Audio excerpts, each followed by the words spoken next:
Alright, recording this because, I just want to talk about it, it's more writing stuff, and I apologize. If you don't care about the writing stuff, then just move along. I appreciate if you like the video and just, left or stayed, whatever you want, but I'm gonna be real brief. If you watched the last vlog, or followed my Twitter or anything like that, you know that I've been doing a rewrite of book one now. Sorry, it's unplugged my phone. I'm basically going through, you have book one, Children of Faust, and I'm going through about the first, for this, 15, so like 200 pages. The first 200 pages I am updating. Now, essentially, I'm changing some plot around. I'm removing some plot. I'm fixing plot holes. Because, like, originally, it was just supposed to be, oh, I'm going to make the first few chapters flow better, Because they were outdated writing, outdated plot lines, and I was just not going to mess with the canon too much, but I'm going to go ahead and fix some stuff so it doesn't feel so amateur in the first half where I didn't have my writer's legs, like my sea legs, but my writer's legs, until really the second half where things started to come together.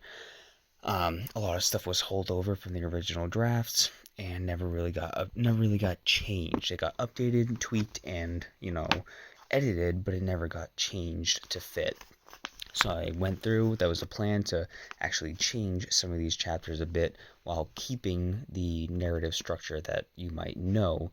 So if you read this previous version and don't read the update and go to like book two or something, then you won't be losing any canon. But what I'm doing now is I'm currently about 200 pages in, so I'm somewhere around this point, except these chapters have been stretched out. Some of these chapters were like 20 something pages long, so some chapters got split into two. Some chapters got merged and split, like I combined two chapters, found a different splitting point, and then split into two separate chapters with different beginnings and endings. And I had maintained in the first 180 or so pages to not change plot points except for some scenes, like the chapter one. It starts off with a scene of the main character getting bullied, and that is still the case, but the scene is different with different characters and a different, generally different outcome. In the original, she gets rescued. She gets the bullying gets intervened by her friend, and this time it doesn't, and the friend hears about it later, and they have a conversation. They have the conversation they had originally earlier later in the new draft. So like the canon doesn't change, but some of the plot and timeline is shifted. However, there have been some things that have changed later on when we get down to the juicier parts of the plot where a character dies. Okay, there's a character death that we go through, and the way the character dies is now changed. It doesn't affect the overall narrative that much outside of trigger warning. Outside of you thinking, or the vast majority of the public thinking that the death was self-inflicted. I've changed it so that's no longer the case, so it's very clearly a murder death, and that's the consensus. Um, so yeah, I'm doing that because, again, that's something that's always kind of bothered me in the past, that I just kind of went, it's fine, whatever. But no, it's not fine, it's not whatever. I've just been complacent to a lot of my rough, bad writing. I don't want to call it, no writing is really bad writing, because, we all start somewhere, and that was how I started. Um, so yeah, I'm tweaking that, and I'm also tweaking something else where the main character, and again, I'm trying not to spoil anything. The main character confides in another character with some trauma and stuff that's been going on, and thus the character learns of some of the more supernatural side of what's been happening that the main character can't explain.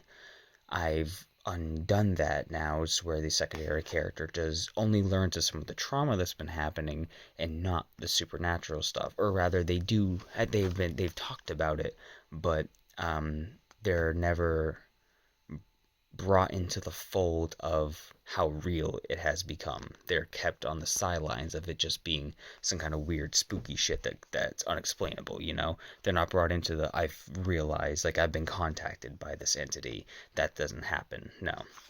So they're kept in the dark about that. Um because it just didn't make a whole lot of sense, the complacency between the characters, the blind understanding, because at this point the characters have only known each other for like less than a week, and then it gets, you know, it escalates on a very empathetic and emotional level that doesn't entirely make a whole lot of sense. I mean, it does, but it doesn't, and I'm just getting rid of a lot of that, like, you know, hand wavy, I just accept it for what it is kind of stuff. But every time I do one of those changes that's for the better, it does have ripple effects that I need to essentially read through almost the whole thing to make sure a line isn't left in there that contradicts or references back to something that had been thus far changed or altered in some way. So, like, characters reference the suicide thing that were alluded to. I have to make sure that that's now changed to murder, like inflicted death. So, stuff like that. So I initially projected, give me a week and I'll fix it, because my scope was only narrowed to like this much, but now I'm this far in. This far in. Wait, no. So my scope was narrowed to about this much, like the first 12 chapters. Now I'm this far in, 250 pages in, and I'm still making my tweaks and my edits. So book one is just not available for purchase currently, and I always say this, but if you ever have an old copy, get rid of it. I don't want old copies to exist as much as I can help, and that's why I hate printing copies. I hate printing. I love having a physical paperback book, but I hate printing because every time it's like, oh, I open up to a random page, oh look, there's an error, you know, and it's always something like that. So, but that's what I'm doing. All these, I always hold on to one of each stage of the book. I always hold on to one and get rid of the rest. And this isn't actually the cover I'm sticking with, because I go back and forth. Like, I like the anime style cover because it fits with Cataclysm's anime style cover, but I also like this cover. I think this is really cool too. So I don't know, man. The covers are always changing, but that's because I'm self-published. I can do that whenever the fuck I want, so I will. But yeah, so technically, if you read this current version, you still have the basic loose canon. If you have already read it and are going to go into book two, you're fine. But otherwise, I mean, I have no idea how to dictate which one is the newest, besides, like, I have written here copyright 2015 to 2022. So if you have a copy that's 2022, that is the, you know, you have a decent chance of it at least being up to date, except not anymore, because I have to figure out some way to designate that this is the newest version, the most up-to-date copy, because the reason why there have been so many copies of book one is because I've always been going back and tweaking little things and never fully committing to actually fixing the first half.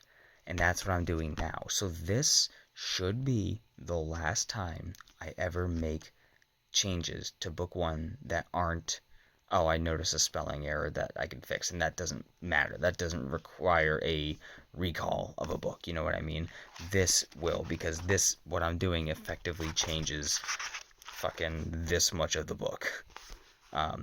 Changes. I'm doing a lot of air quotes, because I don't want to use definitive words like that, but yeah, essentially that's what's going on.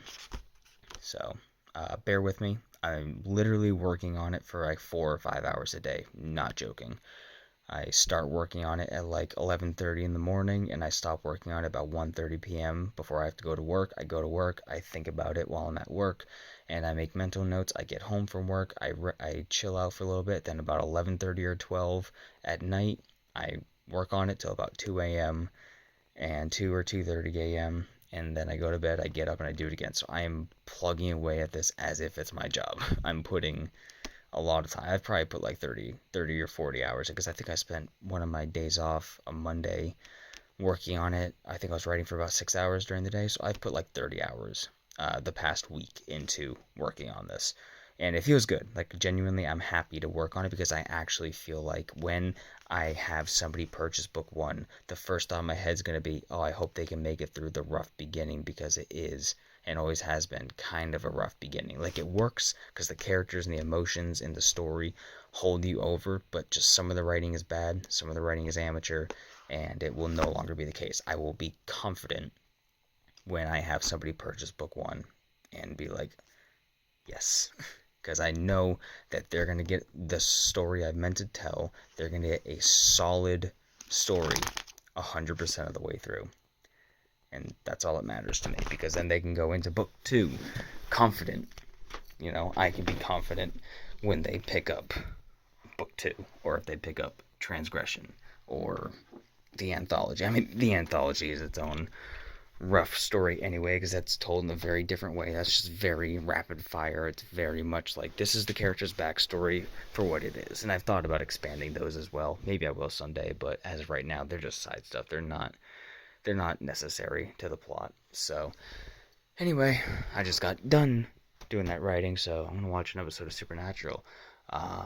Plucky Penny Whistle's Magical Menagerie, season 7, episode 14, because fuck it, why not? I need a comedy episode.